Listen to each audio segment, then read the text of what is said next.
Hola, ¿cómo están? Nuevamente nos encontramos en una nueva cápsula para conversar sobre temas internacionales, por lo que pasa más allá de nuestras fronteras. Y hoy día tengo el gusto de poder conversar con una periodista chilena que lleva mucho tiempo en el exterior, que tuve la posibilidad de conocer personalmente hace años atrás en La Haya. Eh, Creo que fue para la lectura de la sentencia de la Corte Internacional por el caso de Perú contra Chile. Ahí nos conocimos con la periodista Silvia Carrasco, a quien te doy la bienvenida y gracias por aceptar el conversar sobre distintos temas que me interesa compartir contigo y que tú compartas con quienes nos ven y que son de interés común. Así que muchas gracias, Silvia. Gracias a ti por invitarme, Paulina. Encantada de estar contigo.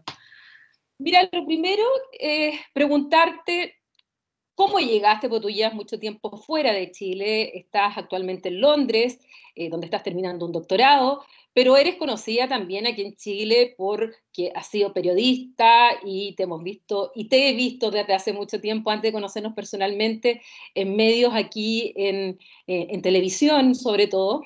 Eh, ¿Cómo llegaste, cómo te motivaste a primero el periodismo y luego además para seguir un doctorado y en el tema que vamos a conversar específicamente, que es tan tremendamente interesante y que ya lo vamos a desarrollar ahora? Se me van a notar los años cuando te empiece a contar, pero yo estaba estudiando psicología en la Católica cuando llegó el plebiscito del año 88 y me acuerdo que fue un momento clave para mí para decir lo que viene en Chile, cuál es mi papel, qué me toca hacer. Y sentía que la información era un elemento esencial para una vida democrática.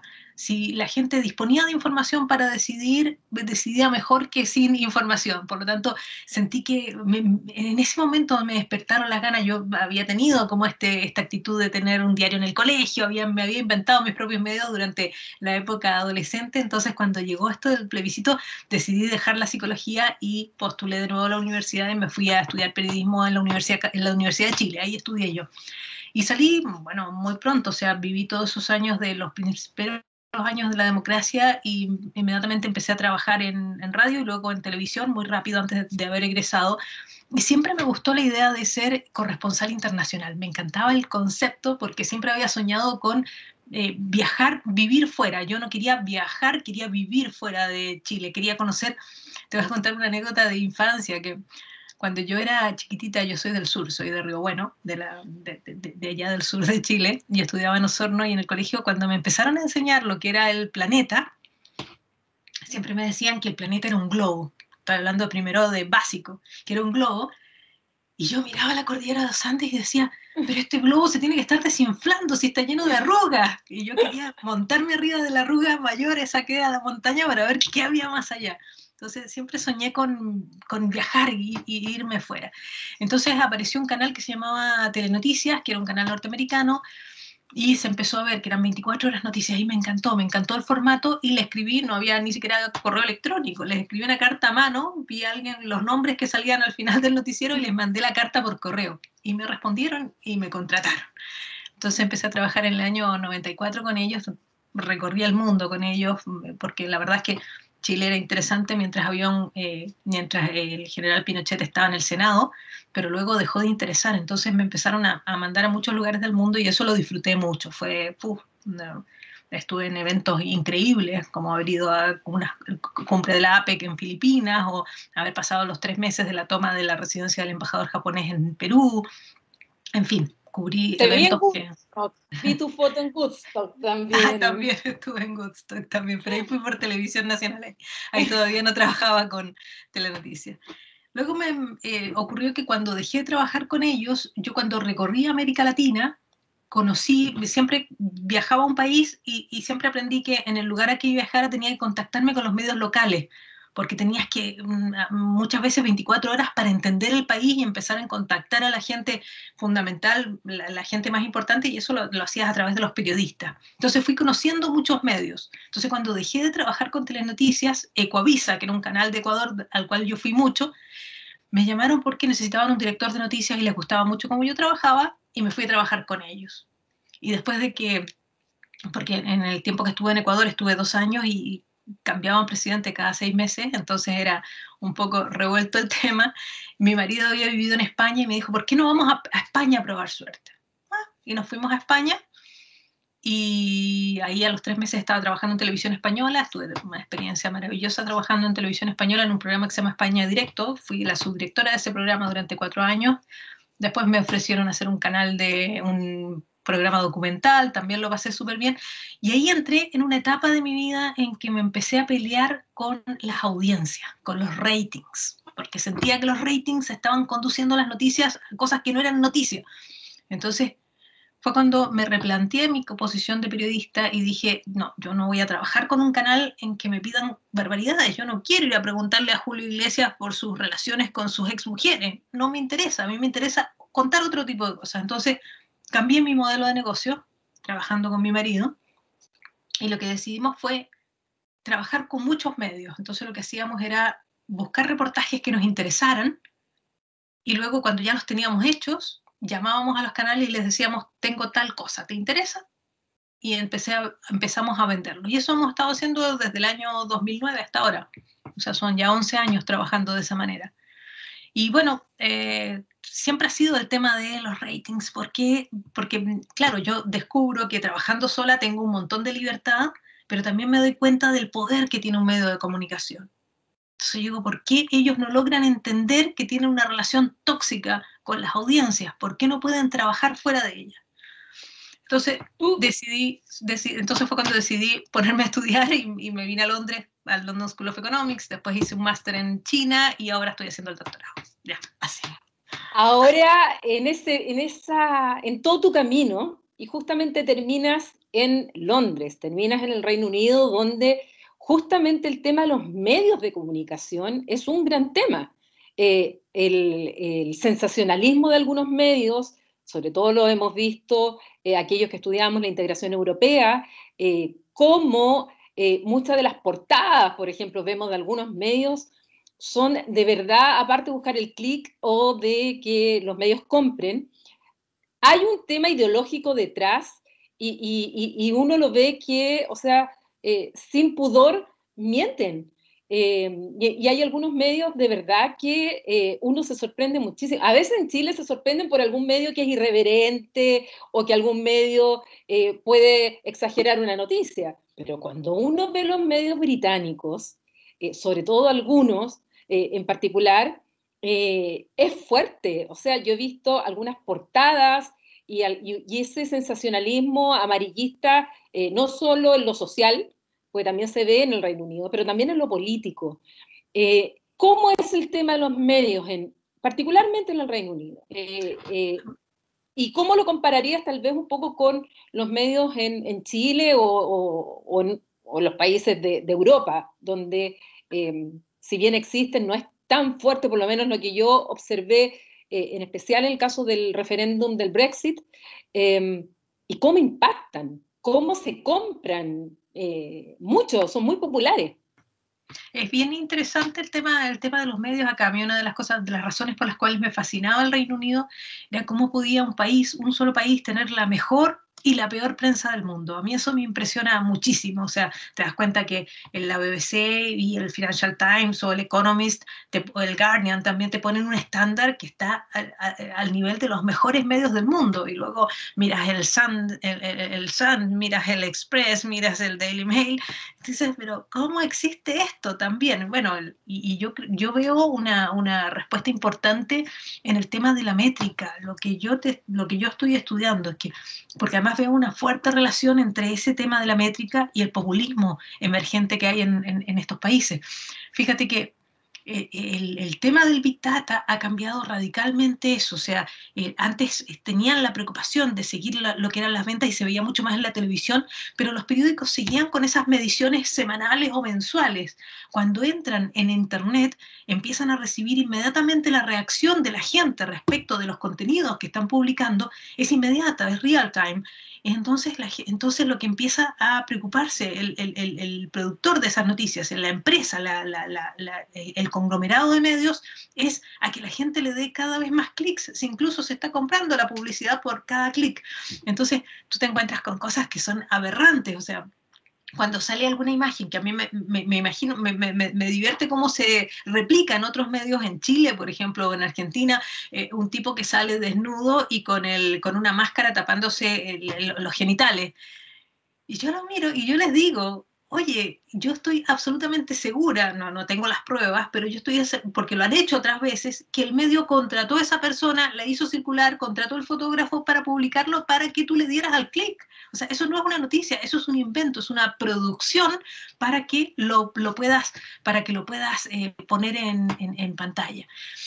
La verdad es que es bien impresionante porque y aquí me voy más a la gobernabilidad. Yo creo que nosotros estamos viviendo la película, la democracia del people meter. O sea, cuando tienes este tipo de métrica que mide tu reacción inmediata, individual frente a cada contenido, lo que estás generando es la personalización absoluta. En la política está pasando lo mismo, que la gente lo que está pidiendo es lo que necesita para ese día para sí mismo. No es una necesidad social, es la necesidad personal.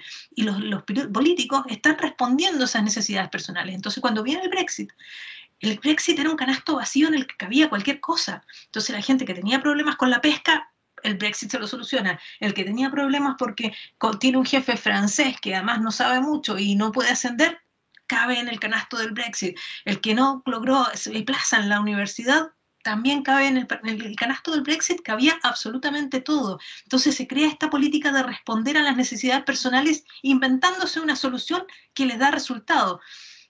Pero fíjate, hay un tema que a mí me gusta mucho, que es la comparación de por qué no podemos gobernar ni podemos hacer prensa de esa manera, personalizadamente.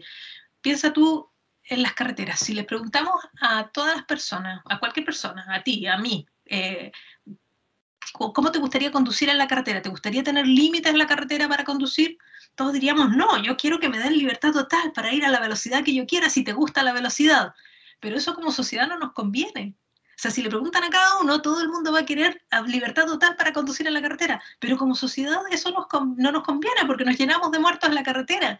Entonces, esa es la diferencia entre lo personalizado y lo colectivo, lo que necesitamos como sociedad. Y los medios en este minuto no están siendo capaces de encontrar esa respuesta, ni los políticos tampoco. Y eso es lo que les pasó en el Brexit. O sea, encontrar una respuesta que no era real, porque, o sea, yo ya estoy cansada de escuchar a británicos que me dicen, pero yo no voté Brexit para esto. Bueno, pero tú votaste Brexit y en el canasto del Brexit que había todo. Entonces tú te das cuenta que es la forma en que si no puedes discutir los temas globales y dejas que entre la necesidad personal de cada uno en ese canasto, es que no vas a conseguir una buena política para nadie.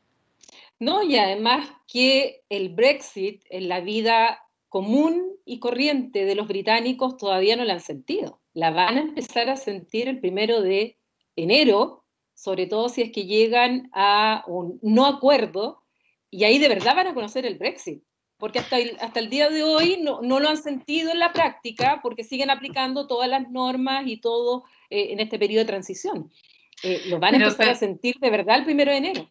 Pero yo creo que la urgencia ya se empezó a notar en el gobierno. O sea, piensa lo siguiente, piensa que este país ha estado pagándole a los trabajadores en suspensión de sus trabajos, a 7 millones de trabajadores, pero en total con los freelance y todo son 27 millones de personas que han estado recibiendo su salario por parte del Estado británico. Eso es una barbaridad de dinero, o sea, ya están endeudados en más del 100% de su producto. Entonces, ¿y qué pasó el otro día, hace un par de semanas atrás? Que llega la Unión Europea a este acuerdo de estos 750 mil millones de euros que se van a usar, la mitad para solventar los problemas que tiene cada uno de los países, la otra mitad va a ser la mitad a fondo perdido, la mitad como préstamo, y el Reino Unido se quedó mirando diciendo, uy, pero nosotros en eso no entramos. Entonces ya se empieza a sentir, por ejemplo, Rishi Sunak, que es el canciller de Hacienda, diciendo, le están pidiendo un tercer furlough, que es el esquema de suspensión de los trabajadores, ya han pagado 2, termina en octubre, quieren pedir un tercero, y dice, no tengo de dónde, ya no pueden echar mano de Europa. a pesar de que todavía siguen siendo la quinta economía del mundo, que todavía tienen la libertad, por ejemplo, de pedir crédito a interés negativo. O sea, solo un país rico, esto no lo podría hacer Chile, por ejemplo, solo un país rico puede decir, poner en el mercado bonos y decir, les pido este crédito y cuando les pague en 20, 30 años más, les voy a pagar menos de lo que me prestan. Eso solamente lo puede hacer el Reino Unido gracias a la incertidumbre que hay en el mundo. Pero la pregunta es cuánto les va a durar eso. ¿Cómo explicas tú, por ejemplo, la Unión Europea le ofreció al Reino Unido que se sumaran en la compra de todo lo que son los insumos y es ¿cómo se llama? Todo el equipamiento personal de la gente que trabaja en salud. Y el Reino Unido les dijo que no. Y después vimos protestas incluso de personal sanitario en contra de Boris Johnson, porque una de las cosas que se están quejando en el sistema público británico es que justamente la gente que está trabajando en los hospitales con los contagiados de coronavirus no tienen todos, ni de manera suficiente, justamente todo este equipamiento especial que la Unión Europea le había ofrecido que lo compraran masivamente, cosa que lo compraran a bajo precio, y el Reino Unido, Boris Johnson les dijo que no. ¿Cómo se explica eso? ¿La gente en general lo sabe o solo los que estamos metidos en el tema directamente nos enteramos? Sí, la verdad es que yo creo que es un tema tremendamente ideológico. Aquí no hay un plan detrás. O sea, bueno, no hubo un plan para el Brexit. El Brexit se votó sin saber exactamente en qué consistía, ni tampoco tenían un plan para hacerlo. Pero en general, por ejemplo, el Times publicó un reportaje súper duro explicando lo mal que lo habían hecho con el coronavirus y quedó demostrado que este país por décadas había planificado cómo enfrentar una pandemia. Por décadas lo tenían aproximadamente cuando empezó el H1N1, se planificó en este país todo un fondo, toda una forma de trabajo del NHS, que es el Servicio de Salud Pública, para sacar adelante un país en medio de una pandemia. Porque se sabía que venía, esto estaba súper anunciado, esto iba a ocurrir. Sí. Bueno, todos esos fondos fueron cancelados. Todos esos fondos los sacaron de la preparación de una pandemia o de una tragedia de esa envergadura para dedicarlos a planificar recién lo que iba a ser la salida del Brexit. Entonces todos esos fondos salieron y por eso dejaron tan mal preparado el país para enfrentar una pandemia. Luego, ¿por qué le dicen que no a la Unión Europea? Porque es ideológico, porque ellos están tratando de instalar en la mentalidad del gobierno. Recuerda que aquí tenemos un sistema político en que el servicio civil es muy poderoso. O sea, aquí cada vez que viene un nuevo gobierno, pública. La administración pública, cada vez que viene un nuevo gobierno, tiene un equivalente que es un trabajador, un funcionario público que está ahí de carrera y que no puede ser removido. Entonces, cada vez que llega un nuevo gobierno y quiere hacer grandes cambios, como los que quiere hacer Dominic Cummings, que se considera un revolucionario del Estado, no los puede hacer porque el servicio civil es muy poderoso, es inamovible de partida y son profesionales de carrera. Entonces, que ellos repiten con esta insistencia porque necesitan cambiar la ideología del servicio civil. Entonces, es tremendamente ideológico esto de no vamos a pedirle ayuda a Europa porque tenemos que encontrar la forma de demostrar que solos podemos. Entonces, eso es lo que está dominando dentro del gobierno. Ahora, volviendo al tema de los medios de comunicación y a lo que tú justamente estás estudiando en tu doctorado. Hay un tema también con el financiamiento de los medios.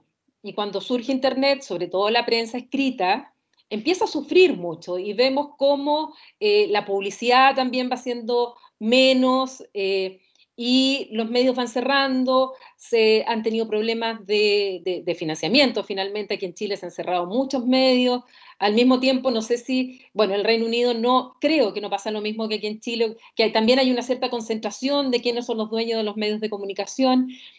¿Cómo se vive eso también en un mundo en el cual, por un lado, los auspiciadores van a donde se hace más clic, pero por otro lado, cuando tú quieres hacer otro tipo de periodismo, resulta que no tiene financiamiento y muy buenos periódicos o muy buenos medios de investigación muchas veces tienen que cerrar porque no logran mantenerse en este ambiente tan liberal respecto al funcionamiento de los medios.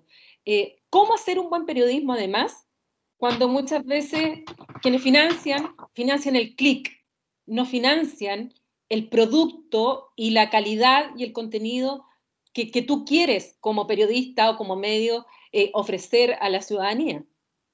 Bueno, lo que estamos viviendo ahora es una revelación,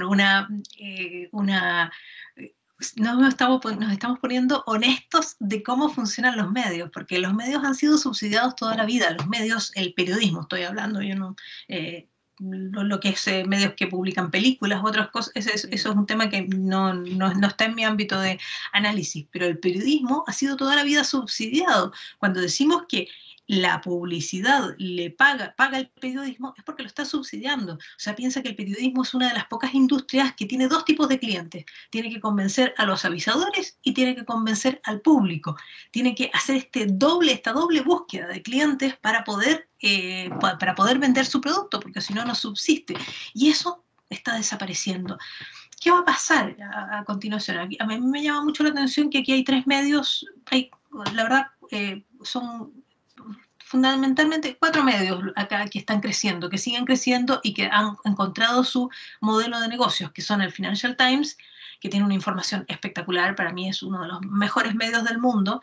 El Economist sigue creciendo, pero que tiene una cantidad de productos impresionante, entonces, claro, tiene otros productos que financian lo que es la revista propiamente tal, porque tienen clientes específicos para esos productos, que son investigaciones periodísticas acabadas sobre temas específicos que hay industrias que les interesa comprarlo. Después tienes el Private Eye, que es la versión Clinic del Reino Unido. Yo creo que el Clinic se inspiró en el Private Eye y que ellos, por ejemplo, no están en Internet. Eso es súper increíble y ellos siguen creciendo. Tienen publicidad, pero además se venden por suscripción. Y el cuarto modelo que a mí me gusta mucho, que es el del Guardian. El Guardian es un fondo de inversión que no tiene un propietario, los propietarios son los propios periodistas, y ese fondo se invierte en negocios que no tienen nada que ver con el periodismo, y el profit de ese fondo de inversión es lo que se invierte en el periodismo. Pero además ellos crearon este modelo internacional en el cual la misma directora lo dice, si yo le exigiera a la gente una suscripción, no tendría todos los lectores que tengo, y en cambio piden una colaboración de 5 libras, 5,95, algo así es, y dice que ellos con eso tienen mucho más ingresos que los que tuvieran si pidieran suscripción o el pago por clics. Entonces te das cuenta que ese modelo funciona, pero porque tiene el soporte de ese fondo de inversión. Y claro, a ellos les ha ido muy bien. Eso está generando un problema grande paralelo, que es lo que le pasa al New York Times también, que en Chile no se está estudiando. En Chile a mí me da risa porque yo creo que eso es endémico y es crónico en Chile, que es una nueva tendencia de estudios que se llama el News Desertification, que son los grandes territorios que no tienen noticias porque desaparecen los medios locales. Eso ha pasado con Facebook en Estados Unidos y en el mundo, pero también ha pasado con el New York Times, que el New York Times se transforma en un medio global, se da cuenta que ya no tiene más suscriptores en Estados Unidos, que tiene que ser un medio global y deja de hacer noticias locales particulares. Chile sí sufre esto porque, o sea, yo noticias de Río Bueno, de Osorno, de Valdivia, tengo muchas dificultades para encontrarlas y en los medios nacionales no aparecen. El desierto noticioso en Chile es crónico. Es un problema del cual nunca ha habido conciencia, pero acá se empiezan a dar cuenta que empieza a haber ese problema. O sea, el Guardian está preocupado del mundo, pero claro, de lo que pasa en los barrios de Birmingham o de Escocia, la verdad es que no se ve mucho. Entonces, es un problema que provoca. Pero el tema. Y hay otra cosa que te quiero contar de cómo están evolucionando los medios y que a mí me parece que es preocupante. Con el tema de lo que han hecho Google, Facebook, Twitter, al tener a toda la gente, es que ellos tienen un ecosistema propio de seguidores, de usuarios, y extraen todos los datos de esos usuarios. Lo que se empiezan a dar cuenta los medios, lo que se da cuenta el New York Times, lo que se da cuenta el Guardian, que ellos tienen sus sistemas métricos propios, es que ellos no pueden seguir entregándole sus contenidos a estas plataformas digitales porque ellos están profitando de eso, lo que se llama el colonialismo de los datos. Entonces lo que hacen es que crean su propio ecosistema. O sea, generan tienen a todos sus usuarios, toman todos los datos de sus usuarios, Pero ¿qué pasa con estos medios? Que fíjate que el negocio de los medios ya no es producir contenidos, son medios de datos. Entonces ellos hacen profit, sacan rentabilidad de los datos que producen y de nuevo aparece la producción de contenidos, la necesidad de conocimiento que todos necesitamos como sociedad, sigue siendo un subproducto. No, ya no es, de nuevo, no es un producto. Antes era con la publicidad, ahora es con el cómo vendo esos datos, cómo le saco profit, cómo logro que esos datos sirvan para un mercado de avisadores que puedan hacer clic las veces que necesiten para poder vender sus productos. ¿Te das cuenta que pasan los medios de ser medios de contenidos a medios de datos?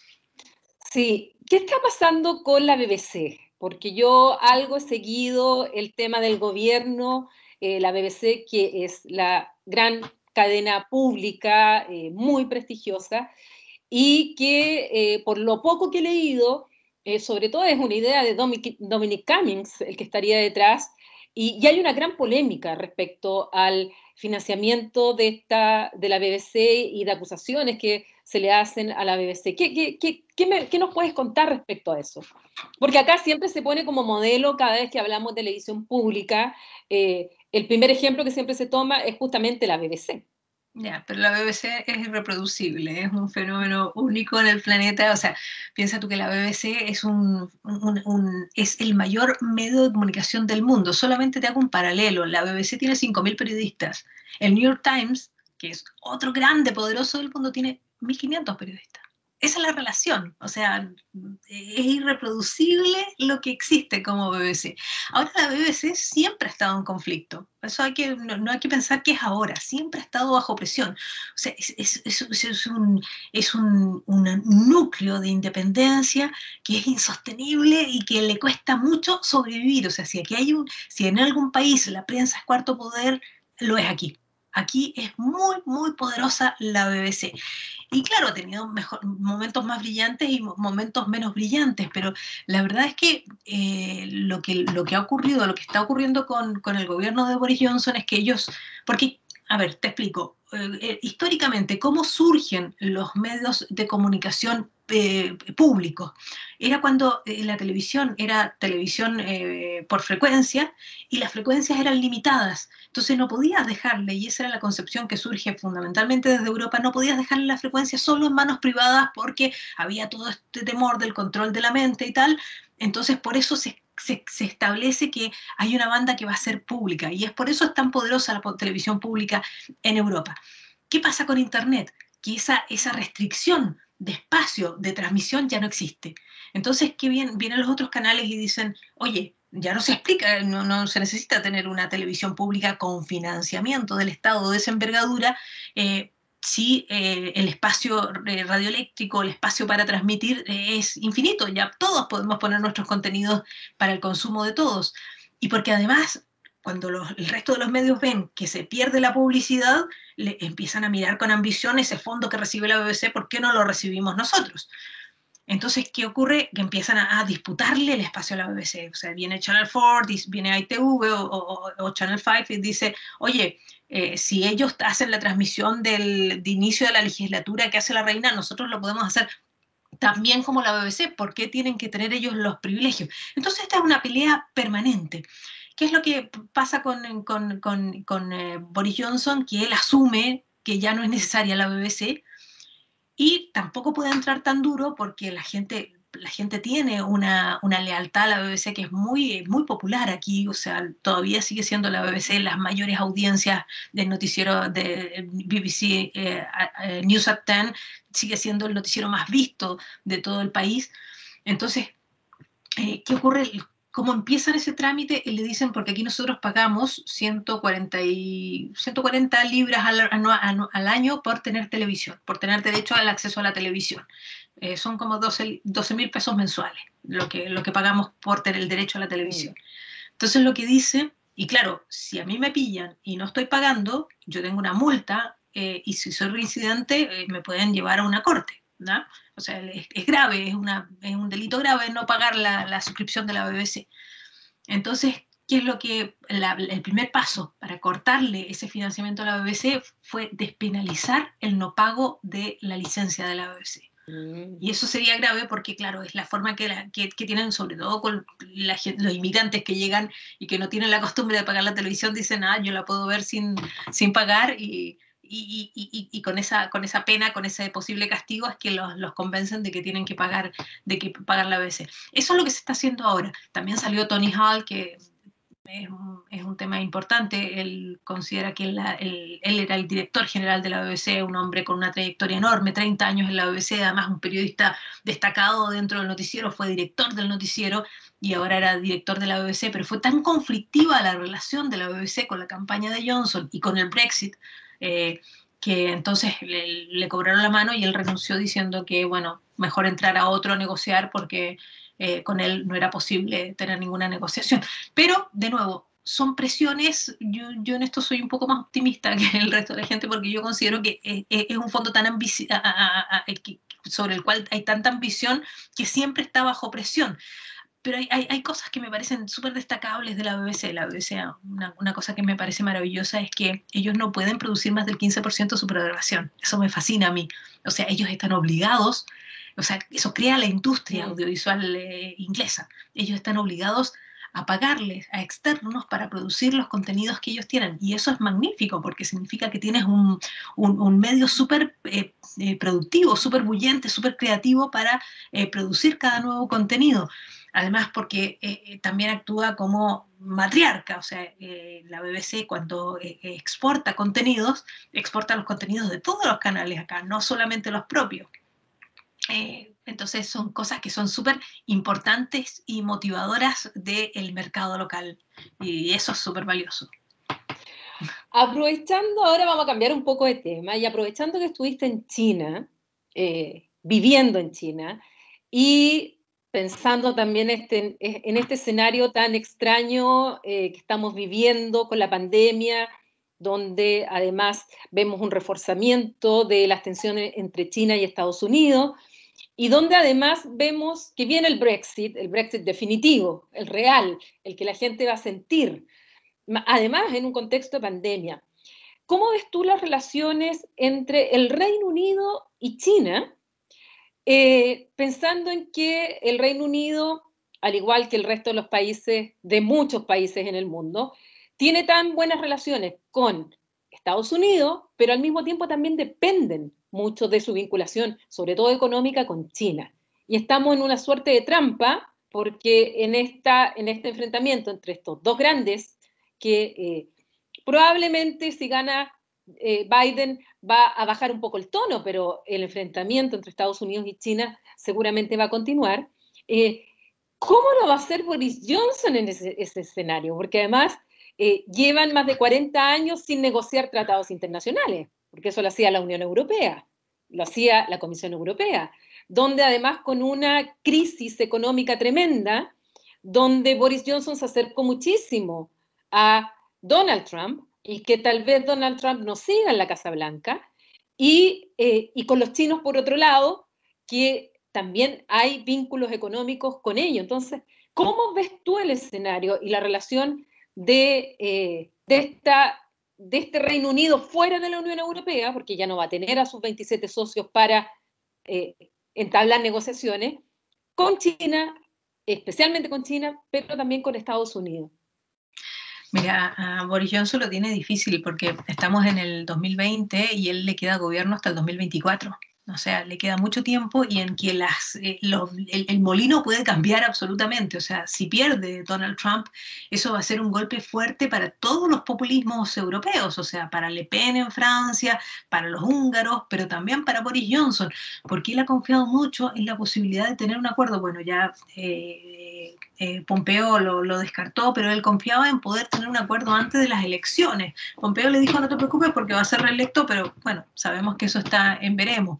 Entonces, lo tiene difícil porque además Estados Unidos le cobraba carísimo ese acuerdo, o sea, le pedía a la salud pública, no específicamente de privatizar la salud pública, sino que le pedía que perdiera a la salud pública su poder de compra, que eso es una cosa impresionante. O sea, tú no sabes la diferencia que hay en el precio de los medicamentos aquí o en Chile. Porque lo sé, porque yo los comparaba con los de Bélgica y acá en Chile. Y que tiene que ver con que la salud pública el sistema público de salud es el único poder de compra. No hay una farmacia ni una cadena de farmacias yendo a comprar a los laboratorios. Es un sistema el que le compra a todos. Entonces, claro, lo que le pedía a Donald Trump para negociar rápidamente ese acuerdo era que le quitara el NHS ese poder de compra. Y con eso lo destruía, la verdad. Bueno, dado que llegó la pandemia, aumentó la imagen del NHS de manera importante, entonces no pudieron hacer ninguna de esas movidas con el NHS. ¿Qué pasa con China? A ver, China está saliendo súper poderoso después de la pandemia. O sea, primero, por un lado, mostró esta capacidad de control de la pandemia, de poder, esta disciplina social que les permitió controlar la pandemia, reactivar su economía. No sé si viste la semana pasada esa tremenda fiesta que hicieron en el Festival de Wuhan, que tú dices, ¿en qué mundo vivimos? Bueno, y porque además tiene este poder de compra interno que es fenomenal, que le basta, por lo menos para sobrevivir un buen tiempo, solamente el consumo interno. Y tienes este personaje tan poderoso que es Xi Jinping en el poder, que tiene paciencia confuciana. O sea, ellos observan lo que está pasando, están esperando que Donald Trump salga del poder para poder reactivar todo lo que han perdido en el camino. Fíjate que el Reino Unido, en la época de Cameron, declaró que su mejor socio era China. Cuando viene Theresa May, se firma el contrato para que sean los chinos los que construyan las centrales nucleares del Reino Unido. Así de poderoso. Los chinos son dueños de prácticamente todo Manchester. Es bien impresionante eso, porque después de que unos investigadores ahí descubrieron el grafeno, se trasladó una importante industria china, se tomaron Manchester, porque fue la Universidad de Manchester, eran académicos de la Universidad de Manchester que se ganaron ese premio Nobel por el descubrimiento de este nuevo elemento que es el grafeno, y empezaron a producir a partir del grafeno, y toda la producción que hay en Manchester es producción china. Ese es un solo ejemplo. Entonces, claro, lo que les hizo ahora Boris Johnson al negarle el acceso a Huawei, a las redes 5G, es un problema súper fuerte y interno del partido. Fíjate que Boris Johnson no era partidario de eso.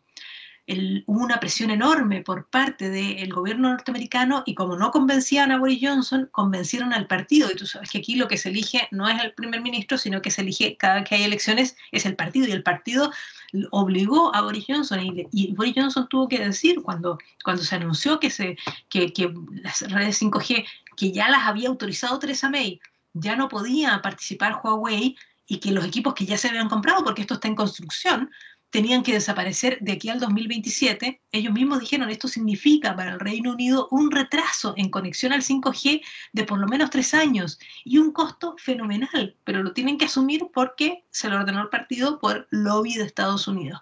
Entonces, ¿qué es lo que está viendo China? China, con la paciencia que tiene, está esperando que cambien los actores en la Casa Blanca y que aquí descubran cómo van a tener que vivir en ese nuevo escenario.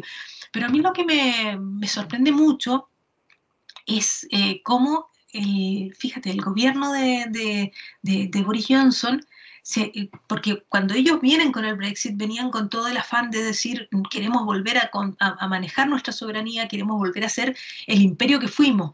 Pero lo único que ha ocurrido es que se va reduciendo cada vez más. Fíjate que de la pandemia es que no le obedecen ni Gales, ni Irlanda del Norte, ni Escocia. Entonces en este momento, por ejemplo, ha desaparecido aquí de Londres, anda de gira, pero no sale de Inglaterra. Está solamente en la parte de la isla que corresponde a Inglaterra.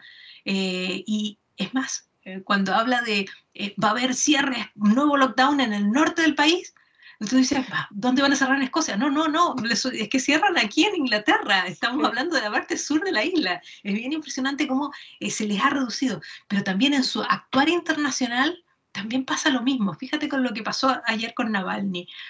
Cuando se sabe de la intoxicación de Navalny, inmediatamente reaccionan Macron y Angela Merkel, y se manda un avión medicalizado que está en Homs, que está está dialogando directamente Angela Merkel con Putin para que dejen salir a Navalny y lo puedan tratar en Berlín.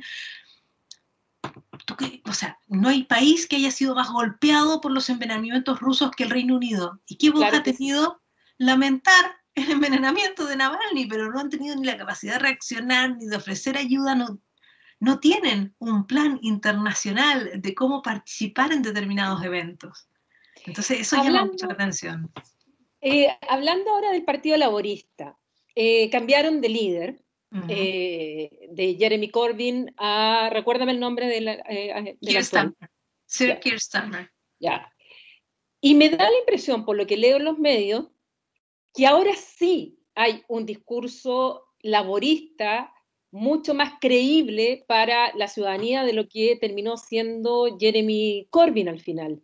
Eh, es cierto que ahora sí aparece realmente una oposición laborista frente a los conservadores y que se ve una imagen mucho más cohesionada del laborismo ante la situación actual, o no es así.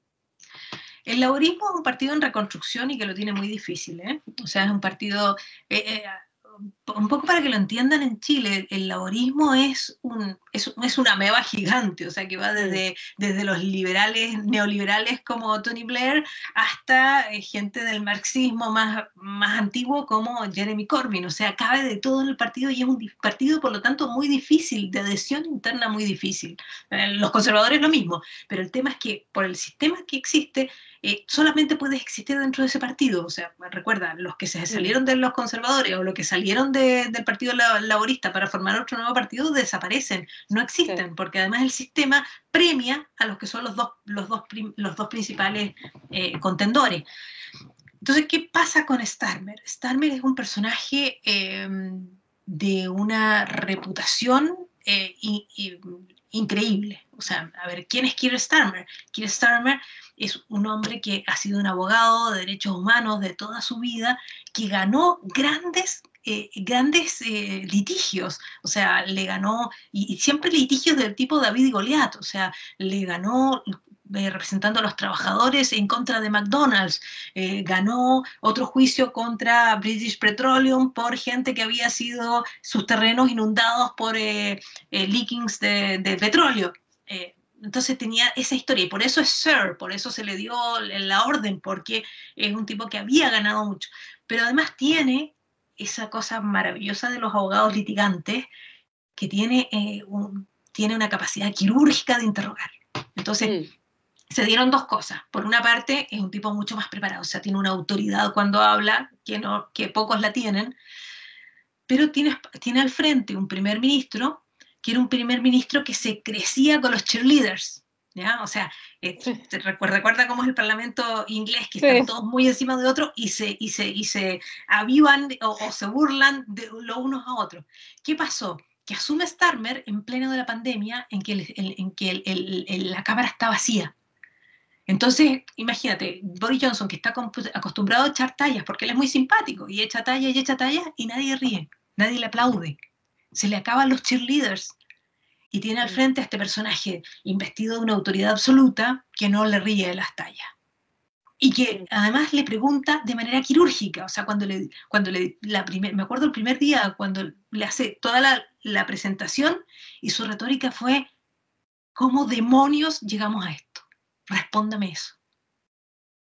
Y claro, por el sistema parlamentario, por cómo está, él tiene que responder y cada vez se enredaba y se disminuía. Yo creo que las vacaciones fueron un descanso para Boris Johnson. Entonces, ese escenario le significa a Keir Starmer el haberse crecido. Entonces, pasa una cosa bien singular en este minuto. A la gente cuando los encuestan, le preguntan quién prefiere que gobierne. Y claro, en situaciones de crisis, históricamente, la población británica siempre prefiere a los conservadores porque consideran históricamente que son los que saben manejar la economía. Entonces, y acá se vota por partidos, no se vota por candidatos. Pero cuando a la gente le preguntan quién cree que sería mejor ministro, o sea, cuando le preguntan por partido, sigue ganando el Partido Conservador, pero cuando les preguntan quién cree que sería mejor ministro, gana Starmer. Pero claro, la pregunta es qué partido tiene detrás. Es un partido en recomposición, él tuvo que hacer un trabajo inmediato y súper rápido para acabar con el tema del antisemitismo, que era feroz dentro del partido. ahora apareció Jeremy Corbyn en las últimas 2 semanas hablando contra el partido, diciendo que no lo dejaron gobernar, que no lo dejaron hacer cosas, que fue boicoteado dentro del propio partido. Y la verdad es que Keir Starmer lo que ha hecho es que ha desideologizado el discurso del partido. Y claro, como le tocó una crisis tan grande como la de la pandemia y viene otra crisis tan grande como la del Brexit, el tipo está en un plan absolutamente de hablar de cosas del sentido común. Entonces es súper impresionante cómo puede enfrentar y derrotar a Boris Johnson cuando no lo enfrenta ideológicamente, sino que con cosas del sentido común. O sea, las cifras que usted está dando son mentiras. Esto es lo que publicó el gobierno y usted lo que está diciendo es acá. ¿Por qué me miente? Responda. Y él tiene, ese es el poder de la oposición en un sistema parlamentario, que la oposición tiene que preguntar y el primer ministro tiene que responder.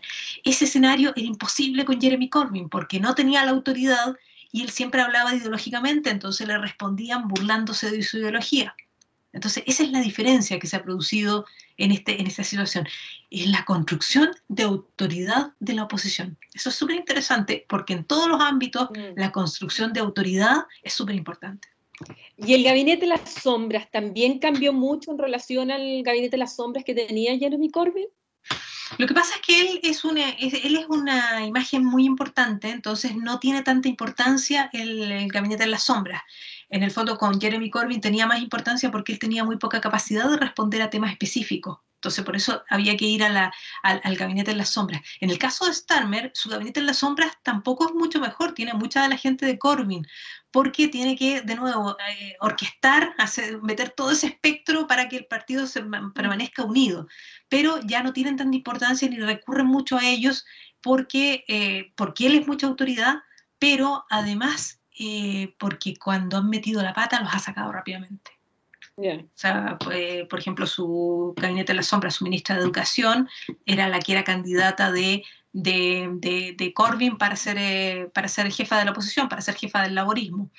Y un día ella publicó o retuiteó un artículo que era hablaba de teorías de la conspiración contra los sionistas y la sacó sin preguntarle. O sea, 1 minuto y fuera. No, o sea, me costó mucho arreglar el tema con la comunidad judía, no puedo volver sobre ello. Así que en eso ha sido súper tajante, pero insisto, no tiene el peso que tenía el gabinete de las sombras en el caso de Corbyn porque la figura principal está dominando todos los temas. Ahora, lo interesante es el gabinete de Johnson. El gabinete de Johnson. Bueno, sí. Porque el gabinete de Johnson, la verdad es que ha demostrado muchísima incapacidad para resolver los temas y tiene que ver ahí con el sistema. Yo soy muy partidaria del sistema parlamentario, pero este es uno de las cojeras del sistema parlamentario. Al elegir al partido, él no tiene libertad de elegir a su gabinete, tiene libertad para elegir su gabinete, pero el gabinete es muy poderoso, o sea, no hay ninguna medida que pueda tomar el primer ministro si no tiene el apoyo, la mayoría o especialmente la unanimidad de los miembros de su gabinete, que normalmente en todos los gobiernos anteriores siempre han sido todos miembros del Parlamento. Esta es la primera vez que tienen miembros del gabinete que son o que comandan el gabinete que no son del Parlamento. Pero los que tiene son muy yes men. O sea, son gente que les dice que sí a todo porque no puede tener el riesgo de que lo confronten en las decisiones que toman. Entonces, la verdad es que es un gabinete que deja mucho que desear. Bueno, pasamos por muchísimos temas, desde la política, China, Reino Unido, los medios. El periodismo. Me encantan estas conversaciones porque la verdad es que uno se da cuenta que además hay muchos vínculos en todo lo que uno puede ir conversando y no es que te haya sacado del tema, yo creo que estuvimos siempre dentro del mismo tema. Para finalizar, Silvia, tú, muchos de los que nos escuchan en estas cápsulas o videos o entrevistas que he venido haciendo son estudiantes de pregrado, de distintas carreras, interesados en temas internacionales. ¿Tú qué mensaje les darías? ¿Cómo los motivarías para que siguieran aquellos que están interesados en estos temas internacionales y que pudieran verlo también como un objetivo que se pudieran plantear para su desarrollo profesional? Bueno, para mí lo más importante es entender las relaciones internacionales y por eso agradezco, por ejemplo, leerte a ti y leer a gente que sabe del tema, es porque te enteras de que las cosas que se están decidiendo en otros lados nos impactan nuestra vida diaria. Eso es súper impresionante, pero cosas que pasan en China, cosas que pasan en Rusia, al final determinan muchas cosas de los que nos ocurren, desde los precios del pasaje que pagamos porque subió el precio del petróleo hasta si tenemos de telefonía de calidad o no. O sea, hay muchas cosas que porque pasan en otros lados, o sea, el tema de la geopolítica es tremendamente importante, pero yo quisiera también hablar un poco, quebrar algunas ideas respecto de lo que es el periodismo. O sea, el periodismo y la construcción de los medios ha sido en los últimos 200 años la mayor forma de producción de conocimiento, de puesta en común de conocimiento. Y eso hay que recuperarlo, que en esos nuggets que son las cápsulas que podemos poner en Twitter, no podemos transportar el conocimiento que necesitamos para seguir creciendo. Entonces necesitamos esas plataformas, pero también necesitamos medios y necesitamos periodismo creíble, periodismo serio, que no esté preocupado del clic de cada día, sino que esté preocupado de verdad de llevar el conocimiento que la gente necesita. Y el periodismo, el nuevo periodismo, el que tenemos que hacer ahora es un dot linking gift, le digo yo, que es un periodismo que tiene talento de unir los puntos para entender la realidad. O sea, cuando tenemos situaciones de caos, la primera forma que tenemos de enterarnos, de darle sentido a la realidad, es encendiendo la radio, es encendiendo la tele. Y esa capacidad de responder a esa necesidad de las personas, de entender qué está pasando en el mundo, hay un momento maravilloso que es cuando caen las Torres Gemelas. Putin llama a Bush, a George Bush, y le pregunta, ¿qué está pasando? Explícame qué está pasando. Y Bush le dice, no sé, pon la CNN. O sea, cuando hay situaciones de caos máximo, donde se recoge la información, donde se reúne la información, cuando hay terremotos en Chile, por ejemplo, es en los medios. Entonces tenemos que ser responsables con esa construcción de conocimiento que ponemos a disposición de todos. Bueno, te agradezco muchísimo, Silvia, esta conversación. Me alegro mucho de vernos nuevamente, aunque sea a través de una plataforma virtual. De verdad que ha sido súper interesante conversar contigo, de unir tantas cosas, tantos temas que nos son comunes a ambas y que de seguro va a ser de interés para quienes nos vean. Así es que muchísimas gracias y espero sigamos también en contacto. Gracias a ti, Paulina, y saludos a todos tus alumnos. Qué gusto que te tengan de profesora. Gracias. Adiós. Adiós.